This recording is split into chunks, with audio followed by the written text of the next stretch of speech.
Hello everyone, I'm Dr. Manu Bharti and I welcome you to my second lecture on Victorian age.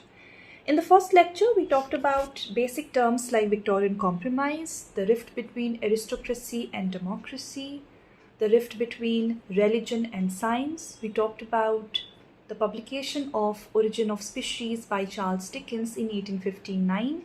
We talked about the effect of industrialization and how it widened the gap between rich and poor.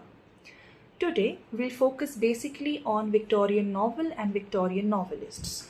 So before we start the lecture on Victorian novelists, we'll first discuss why there was such a growth in novel as a genre in Victorian age. So novel became a dominant literary form in Victorian age and there were reasons for it. The first was advancement of printing technology that made books both affordable and accessible to people. So due to this advancement in printing technology, the publication of books, the printing of books became easier and people got hold of the books more easily, and hence there was a rise, a continuous rise in the reading public. Second reason for the rise in Victorian novels was the growth of middle class with increased leisure time. So in the last lecture, I told you how due to industrialization, there was a widening gap between rich and poor and a new class emerged, that was the middle class. This middle class wanted something good for their leisure time, and that is how the novels saw a rise. Third reason is the shift in cultural attitudes towards reading as a respectable and beneficial pastime. So people started feeling that reading is a beneficial pastime. It is a respectable pastime apart from playing games and other stuffs that they used to do before this. And this gave rise to reading as a hobby, and hence there was a rise in novel publication and reading as well. Fourth is literacy and readership expansion due to educational reforms. So in 1870, there was an Elementary Education Act which made education more accessible and kind of important and mandatory for people. So due to this kind of reforms which made educational accessible and mandatory for people, there was a rise in public libraries as well. And these libraries allowed borrowing of books. So now people did not need to buy the books they wanted to read. They could easily borrow the books from the library, read it and return it. So these reasons became crucial for the gain of Victorian reading public, and the novel saw a rise. Now, there are various features of Victorian novels. First is realism and social commentary. The novels that were written during this age were very realistic. They depicted the real problems of the society, problems like widening gap between rich and poor, problems like child labor, problems like unequal pay for equal labor. So these themes got space in novels, and people could connect to what they were reading. So the novels became the mirrors of society. Second important feature of Victorian novels was that apart from entertaining, it also had a didactic purpose. It also had an educational purpose. It also had a moralistic purpose. Third feature of Victorian novel is the presence of omniscient third person narration. So now the story was depicted by a narrator who was all knowing, who was not biased, who was more reliable. So this reliability, this less biased approach of the third person narration gave rise to novels that were widely accepted by people. Another important feature is the presence of episodic plot. Now, this was made famous especially by Charles Dickens, who published his novels in episode format monthly or weekly as well. So people used to wait for the other chapter to come out, for the other episode. So that again was an important feature of Victorian novel, which was not noticed in the earlier novels and not even in the later novels. So this episodic format of novel writing was an important feature of Victorian society or Victorian England. Another important feature of Victorian novels was the presence of complex character. So now the characters were not simple, easily understandable human beings. They were individuals having personalities. There are two types of characters in a novel: flat characters and round characters. Flat characters are ones which do not see any evolution throughout the novel.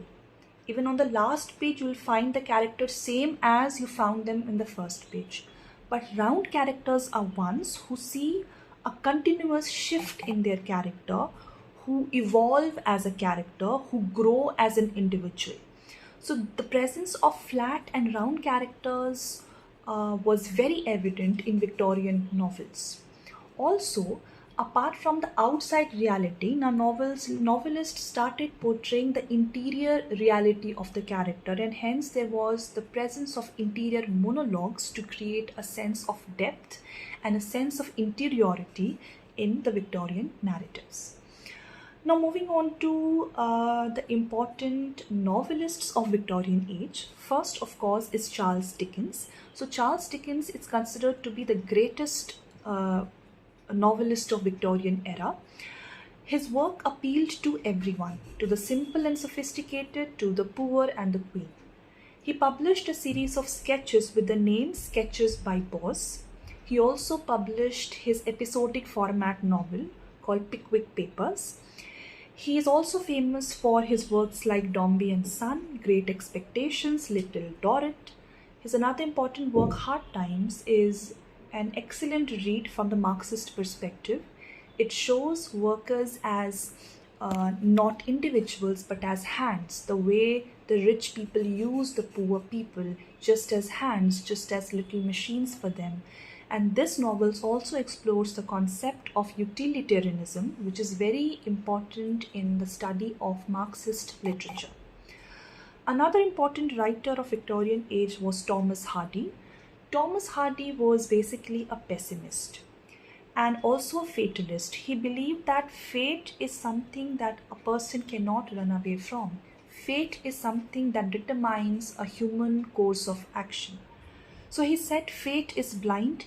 He gives you blindly and takes everything from you blindly.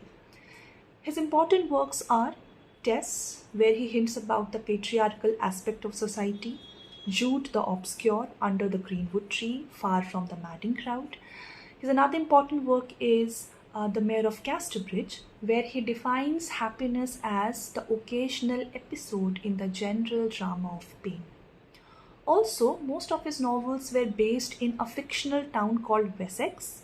Hence, his novels are also known as Wessex novels. Another important novelist of Victorian age was William Thackeray. His full name is William Makepeace Thackeray, and the special fact about him is that he was born in India. Yes, he was born in Calcutta, India, and he basically depicts the upper middle class life, and his characters are very realistic. They are a realistic mixture of virtue, vanity, and vice.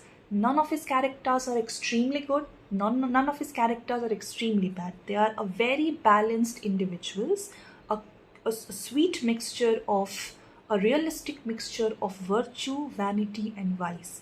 His most important work is Vanity Fair, which is subtitled as A Novel Without a Hero. The protagonist of this novel is Becky Sharp. These facts are important. They help you in your master's entrance examinations or other entrance examinations if you ever choose to appear for. Next important writer of this age are the Bronte sisters, Charlotte Bronte, Emily Bronte, and Anne Bronte. Now, as I told you in the last lecture, that women novelists were not read. People did not want to read something by a woman writer. They believed that women are not capable of writing so well. So this was this trend that these women novelists chose a pen name, a pseudonym, a name of a male novelist, so that people would not recognize, would not realize that this novel is written by a woman and hence would buy it. So these three sisters, Charlotte Bronte, Emily Bronte, and Anne Bronte, they chose the pen name, the male pseudonyms of Currer Bell, Ellis Bell, and Acton Bell. These three sisters are very important when we talk about Victorian novelists, or if we talk about novels, British novels in general. Wuthering Heights by Emily Bronte is one of her greatest work. It has an amalgamation of romanticism and Gothic literature. It examines the concepts of class, the concept of myth, and the concept of gender. Similarly, Charlotte Bronte is very famous for her novel Jane Eyre. It has also been analyzed from a post-colonial point of view in 20th century. Emily Bronte is famous for her only one novel, that is The Tenant of Wildfell Hall. Another important writer of this age is George Eliot, again a woman novelist, and her real name was Mary Ann Evans. She wrote under the pen name George Eliot for the very same reason as I discussed. Most of her novels were set in provincial England, well known for realism and psychological aspect of characters. She also talks about the effect of industrialization in rural England. Next important writer is Elizabeth Gaskell. She is also known as Mrs. Gaskell. Her important works are Cranford, North and South. She was a biographer as well, apart from being a novelist, and Mary Burton is one of her very famous novels. And as a biographer, she wrote The Life of Charlotte Bronte. It is titled as The Life of Charlotte Bronte. It is the first biography of Charlotte Bronte ever written, and it was written by Mrs. Gaskell, or Elizabeth Gaskell as we called her. So, as you can see, novel became a very rampant literary form of Victorian age, and various social and political changes were taking place in the society, giving rise to various social evils, which is very genuinely discussed in the writings of this age. The novelists left a lasting legacy on the literary landscape, and the age that occurred after this, modern age, saw a huge upsurge of novelists, and novel became a very primary art form. So these novelists discussed a wide array of social and cultural issues, expressing the anxieties of the era. If you want to know about Victorian age, you sure should read the novels written in this age, and you will get a clear glimpse of what was happening in this age, the political anxiety, the social upheavals, the personal standing, the women condition, everything you will find written in these stories written by these very famous novelists. So that is all from my side on Victorian novels and Victorian novelists. This was a very brief, very short lecture on novel as a genre in Victorian age. I have already discussed Victorian poetry in the previous classes. If you want, you can see my previous lecture so that you get a brief hold on Victorian poetry and Victorian poets. Thank you and have a wonderful day.